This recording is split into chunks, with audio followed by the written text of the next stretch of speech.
Bonjour à tous, alors aujourd'hui petit exercice assez rapide sur les limites et l'utilisation des équivalents. On va travailler en plus avec la formule de Stirling, donc intéressant, hein. Comme ça permet de l'apprendre, en tout cas de la retenir. Donc on considère une suite donc définie pour tout entier naturel non nul par donc 2n factoriel sur n factoriel n puissance n, le tout à la puissance 1 sur n, assez classique. Il faut déterminer la limite de cette suite à l'aide de la formule de Stirling que j'ai rappelée ici, donc il faut savoir que eh bien, en plus, c'est infini. N factoriel est équivalent à racine de 2πn fois n sur e à la puissance n. D'accord? Alors, cet exercice, on peut le faire d'autres façons, en utilisant les sommes de Riemann. Et, je vous le dis, la limite, c'est 4 sur e. On va essayer de retrouver ça. On est parti. Alors, donc on sait que n factoriel, c'est équivalent. Alors, toutes les équivalences ici seront en plus l'infini. Donc, à racine de 2πn, n sur e puissance n.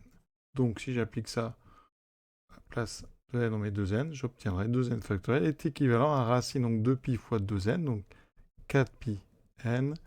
Ici, donc 2n sur e à la puissance 2n. Alors, les équivalences, ça marche très bien avec les produits, les quotients. Donc ici, 2n factoriel sur n factoriel n puissance n, c'est donc équivalent, plus l'infini, à, alors j'ai écrit donc racine de 4pi n, ensuite, on va faire un petit peu de place, je vais avoir 2n sur e à la puissance 2n, ensuite, je vais diviser par n factoriel, donc par l'équivalent, donc je vais avoir ici racine de 2 pi n, multiplié par l'inverse de n sur e à la puissance n, c'est-à-dire e sur n à la puissance n, et on a ici ce n puissance n, donc 1 sur n puissance n. Alors regardons tout ça, qu'est-ce qu'on peut simplifier? Ici, le pi va disparaître, ce n là aussi va me rester en haut 2 et en bas racine de 2. Donc ici, ça veut dire que 2n factoriel sur n factoriel n puissance n est équivalent plus l'infini à quoi? Alors j'ai dit que là j'ai un 2 sur racine de 2. Ensuite, ici, e. Alors, on a 2n puissance 2n, ce qui me fait, c'est au carré, ça fait 4n à la puissance 2n. 4n, 4 puissance n à la puissance 2n sur e puissance n, puissance 2n, pardon, fois e à la puissance n sur n puissance n, fois 1 sur n puissance n. 2 sur racine de 2, ben ça fait racine de 2. Ici, donc on a e puissance n, e puissance 2n, donc je vais avoir dessous donc e puissance n. Ici, on a n puissance 2n, n puissance n fois n puissance n, ça fait n puissance 2n, donc les n puissance 2n se simplifient, et il me reste 4 puissance n. Donc, on vient de montrer que 2n factoriel sur n factoriel n puissance n est équivalent plus l'infini à donc racine de 2 multiplié par 4 sur e à la puissance n.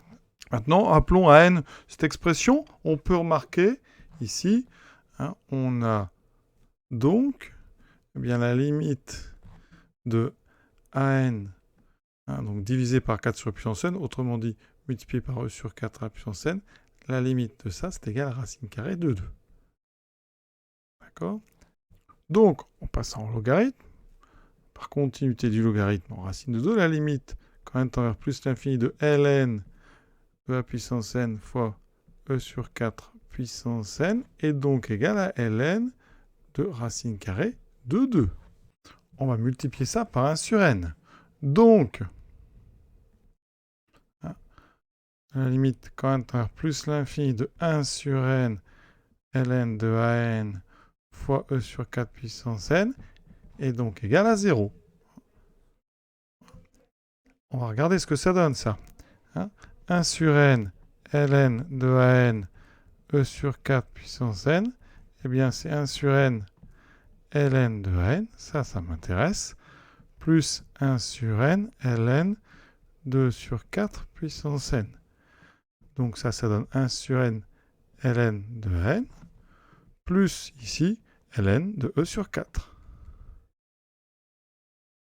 On va passer à la limite dans cette égalité. Donc ici, à gauche, on a montré que ça tendait vers 0, quand n tend vers plus l'infini.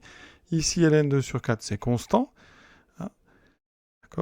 Ça tend vers ln de e sur 4. Donc, la conclusion, c'est que limite de 1 sur n, ln de n est donc égale à moins ln de e sur 4. On y est presque. On revient à un. un, c'est exponentielle de 1 sur n ln de an. D'accord? Avec 1 sur n de n qui tend vers moins ln de sur 4. Alors, moins ln de sur 4, on peut le transformer. Évidemment, c'est ln de 4 sur e. Donc, ça veut dire que par continuité de l'exponentielle, en ln de 4 sur e, eh bien, la limite, quand n tend vers plus l'infini de un, est donc égale à la limite, ici, donc de l'exponentielle, quand ce qu'il y a dedans tend vers ln de 4 sur e, donc ça tend vers exponentielle de ln de 4 sur e. D'accord? Donc ici, égale exponentielle de ln de 4 sur e, et donc ça tend vers 4 sur e. Voilà un résultat qu'on avait déjà trouvé avec les sommes de Riemann et qu'on retrouve ici, avec un équivalent donné par la fameuse et célèbre formule de Stirling. Voilà, à très bientôt. Voilà, je vous souhaite une bonne fin de journée à tous et à très bientôt.